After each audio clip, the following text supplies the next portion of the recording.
I'm pleased to announce that the state of our city is sound. Before I begin my remarks, I want to express my gratitude to the residents of Fayetteville for their ongoing support and engagement. I want to recognize our elected officials, City Attorney Kit Williams and his staff, City Clerk Treasurer Kara Paxton and her staff, and of course the City Council. Thank you for your service and your commitment to the residents of Fayetteville. I would like to thank city staff for their diligence in meeting residents' needs and their foresight in planning for the future. I want to thank our police officers, firefighters, and all public safety staff who show unwavering dedication to protecting our residents and keeping Fayetteville safe. And finally, I want to thank our partners, Experience Fayetteville, Fayetteville Public Library, University of Arkansas, Fayetteville Public Schools, Startup Junkie, and the Chamber of Commerce, and so many other organizations that serve our residents and businesses. Anyone who lives in Fayetteville knows that this community is like no other in the region. It's like no other in the state. Fayetteville is consistently named a trendsetter city because we are innovative, because we are bold, because we aren't afraid to imagine the future we want and then work hard to make it happen. The rapid growth of our city creates both a desire to preserve what we love and a hunger to explore new possibilities. Sometimes we are torn between preserving what feels familiar and embracing a new and progressive approach. I believe we can have both if we remember to balance our priorities and focus on delivering the best outcomes for our community. Tonight, I'll share a few highlights of our work in 2023 to meet the needs and priorities of this community. Then I want to talk about three very important projects that illustrate the vision and drive this administration has for keeping Fayetteville vibrant, thriving, and successful. As always, delivering essential services without interruption is a priority. Water and sewer service, public safety, streets and sidewalks, permits and licensing, drainage, parks and trail maintenance, recycling and trash removal. These critical services play an important role in your life, your health, and your well-being every day. Our focus on this work never wavers. It is our keystone. Last month, we were awarded a $25 million grant for the Safe Streets and Roads for All program. This federal grant will help us create long-lasting safety improvements for pedestrians and cyclists in key areas of town. This is the largest single transportation grant I've ever seen during my time as an elected official. It is a huge win for this city.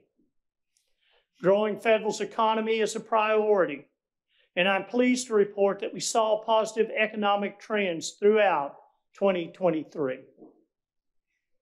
Total taxable sales reached more than $3.3 billion.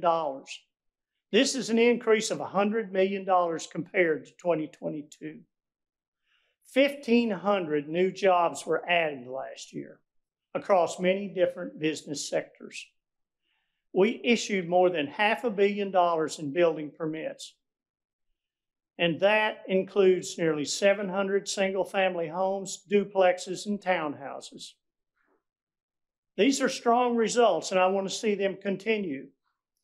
Our Economic Vitality Master Plan will help us make sure Fayetteville's economy remains healthy and resilient for years to come. Certainly, public safety is and always will be an important priority for this city. The more people and businesses call Fayetteville home, demands on our police and fire services have likewise increased. Despite these growing demands, we saw significant decreases in our crime statistics in 2023. Violent crime, property crime, and total crime were down compared to the last few years. In 2023, the police department provided security for more than 100 different events across the community. Officers saved the lives of 21 people who were overdosing on opioids. Fayetteville Police Department outreach programs served the community by giving away 325 child safety seats, 250 backpacks filled with school supplies, and 200 pairs of kids' shoes. They helped deliver more than 650 boxes of food to community members in need. Last year, the Crisis Intervention Response Team saw increases both in the number of people they engaged with and the number of people who consented to receive services. This year, this program will expand to 4 full-time teams, thanks to another $400,000 grant from the Department of Justice. This expansion means our CERT will be able to help even more people experiencing a mental health crisis. We opened a new police headquarters building last year. I'm so pleased to see our officers and civilian staff in new facilities that help them do their best work for this community. I'm grateful to the people of Fayetteville for supporting this project through our 2019 bond program. Our bond program also included new firefighting facilities. We opened 2 new fire stations in 2022, and they've started construction on a 3rd station that should be finished at the end of this year. Last year, the fire department saved more than $150 million worth of property. New facilities and equipment help our firefighters safely respond with better speed and skill during emergencies. That means more lives and property saved and better safety for the firefighters. Again, I'm grateful to the voters for seeing this need and supporting the bond measure. New fire code inspector positions are being added this year to the Fayetteville Fire Department to help meet the need for early detection and prevention of potential fire and life safety risk in existing buildings. Now let's go on and talk a little bit about parks. No matter where you live in Fayetteville, there is a city park nearby. And I encourage you to get out and enjoy it. Our park system master plan completed last year continues to guide our work in parks development across the city. We made great progress in planning for Bryce Davis, Underwood, Walker Parks last year. We'll see construction on all 3 parks happening this year. Work on Wilson Park is complete, and Gully Park should be done later this year. Last year, we began work on Combs Park, which will become Fayetteville's first true river access park designed for water recreation. Throughout 2024, we'll continue collecting public input on this new addition to our park system with the goal of starting construction on Phase 1 in 2025. All these programs were funded through the 2019 bond program.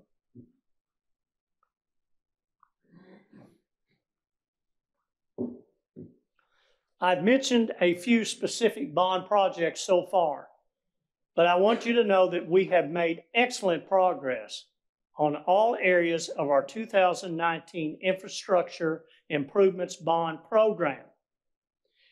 Each one helps us address current and future needs for a strong, vibrant Fayetteville.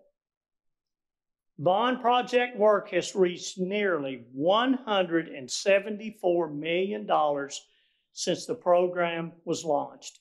This is an incredible investment in our community. Our American Rescue Plan Act funding has been another area of significant progress. With the help of this council, our $17.9 million ARPA funding has been committed to programs and nonprofits that serve our community. Late last year, we invested $1.6 million of our ARPA funding in a program to provide relief and services for people experiencing homelessness. I'm especially proud of the $2 million of child care assistance program and the $1.2 million of workforce training program we started last year.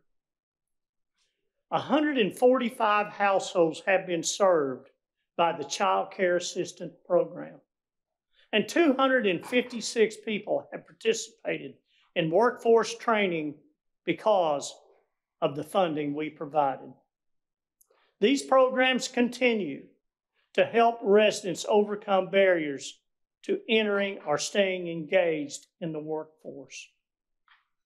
Through our Hearth program, we invested more than $370,000 to support our unsheltered community through long-term rent, supportive services, and case management. And we contributed another $68,000 for extreme weather sheltering. Programs like these, along with the Rangers Pantry and the Anna Meals, give vulnerable residents more options and more hope for a better tomorrow. Tonight, I've highlighted our work across several priority areas for this city. Now I want to talk about three key efforts where we've invested significant time and resources to create a meaningful improvement to the city. The 71B corridor, the Ramble, and our climate and energy goals. These projects have something in common. They keep Fayetteville vibrant, thriving, and successful by creating positive long-term outcomes for our people, our economy, and our environment. You've heard me say that 71B is the backbone of Fayetteville. It runs right through the middle of our city. But in its current form, it doesn't reflect Fayetteville's character and energy. And that's because for a very long time, it was a state highway designed to move as many cars as possible through our town to points north and south. 71B is no longer a state highway. We can put it to better use. Through thoughtful planning, zoning, and street improvement projects, we can repurpose it to focus on meeting our community's needs. And what are those needs? Small business growth and new jobs, safety improvements for drivers and pedestrian cyclists, walkable neighborhoods. We are well on our way to achieving this vision.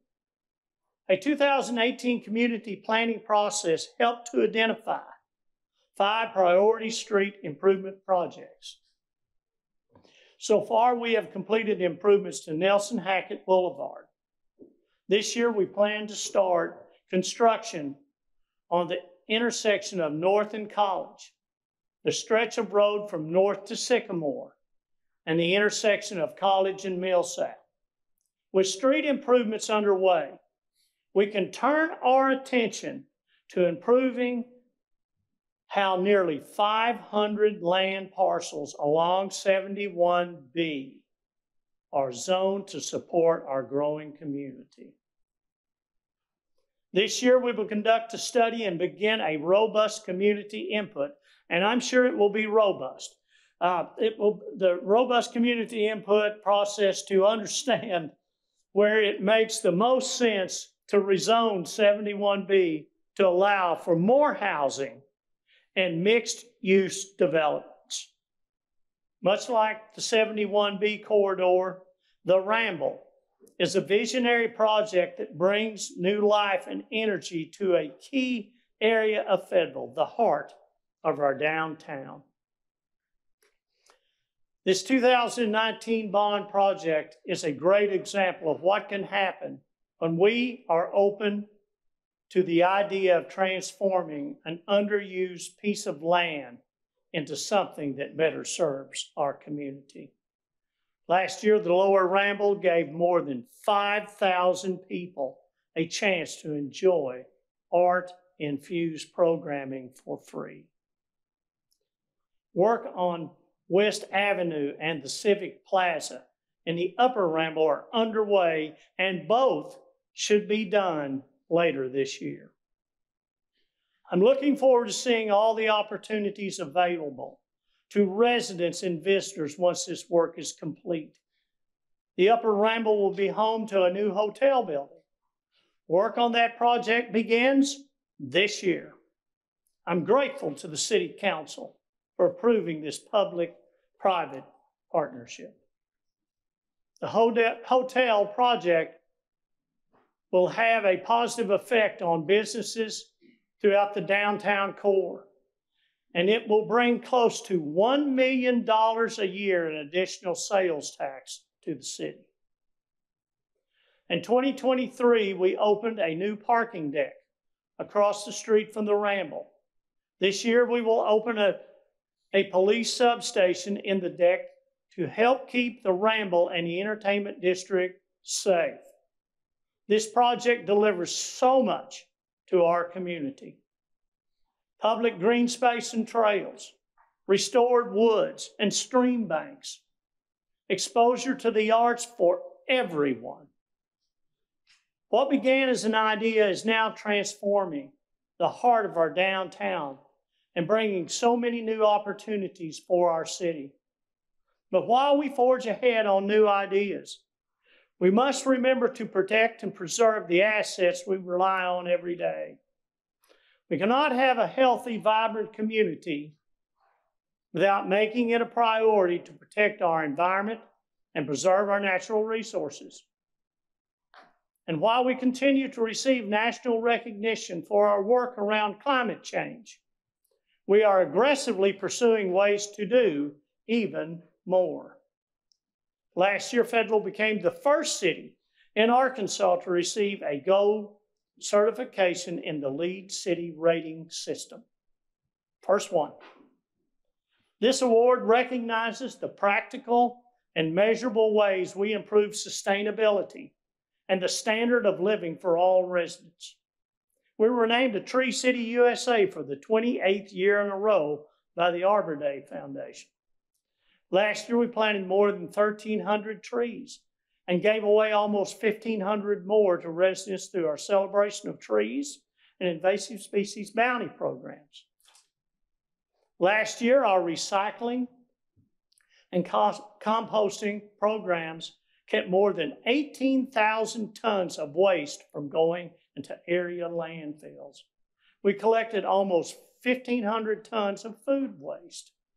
To date, we have given away about 850 food waste buckets to residents. This year, we will launch a curbside residential food waste pilot program. A new climate action plan is coming soon to the City Council for consideration. This is an update to our 2018 Energy Action Plan. It continues our commitment to reducing greenhouse gas emissions and adds a new focus on natural-based solutions to reduce the impacts of climate change. Fayetteville residents helped shape this plan, and I'm grateful for their commitment to keeping our city sustainable and resilient. In 2023, we began making energy efficiency improvements across 47 city-owned buildings. The project will help reduce city energy consumption by about 27% and produce almost $4 million in savings over 20 years.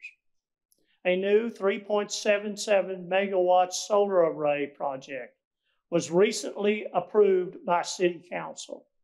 This project will save about 100,000 metric tons of CO2 over the life of the project, and it will save about $7 million over 25 years. Our existing solar array has saved about 60,000 metric tons of CO2 and $1.5 million since the project went live in late 2019. These solar arrays are an important step in helping us reach our goal of 100% clean energy across the community by 2050. 71B, the Ramble and our climate and energy goals, these efforts are not new. We have been working on them for years. You see, great projects that support our people, our economy, our environment are not achieved overnight. They start with an idea and become real through hard work and dedication. Tonight, I conclude my remarks with this quote from Henry David Thoreau. It's not what you look at that matters. It's what you see. I'm grateful to my staff for helping me transform vision into reality. I want to thank council members for supporting our vision for a better tomorrow in Fayetteville. Friends and council members, that is what we strive for every day. A better tomorrow for our people, our economy, and our environment. Thank you. That's my state of the city.